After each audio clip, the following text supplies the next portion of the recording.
Hello everybody, welcome back. Hope you're well, thank you for joining me. You know, this stuff about Starmer and his so-called voice coach doing the rounds, that he met up with them in a so-called tier 4 lockdown situation where none of us could go out. The whole bloody thing's getting rather insulting now, and as with everything else, they're taking the absolute piss.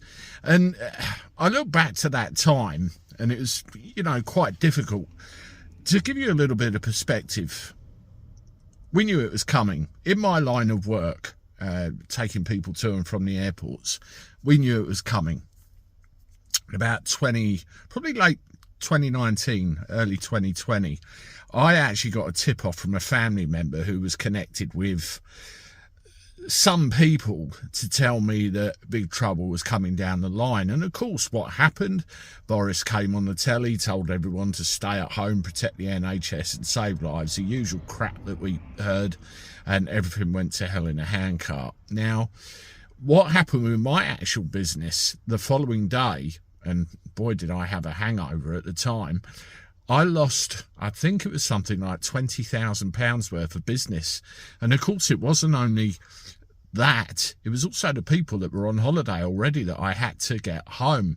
And by God, I survived. I'm 8 years into this business now. I was about 3 years old at the time, and I was running it with a dear friend of mine that's not here anymore.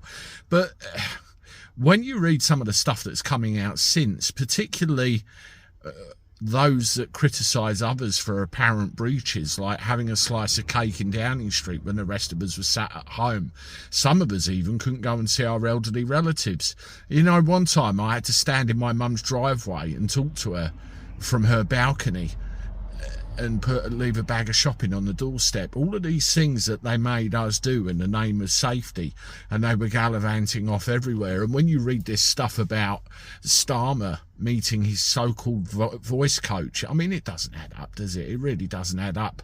During a situation when nobody could see anybody about anything at all, and if you did, it had to be remote.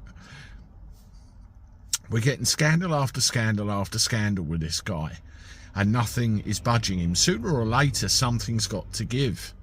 Really. Is it going to take a rebellion from within the Labour Party? Is it going to take the fact, finally, all right, I get it, I've got to go?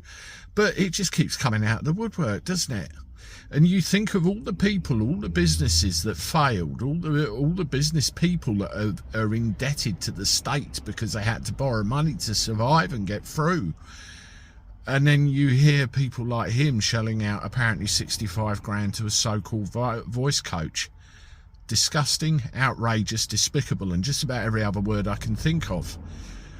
I'm glad I got that off my chest. Have a look at these videos, and I look forward to talking to you soon. Toodaloo.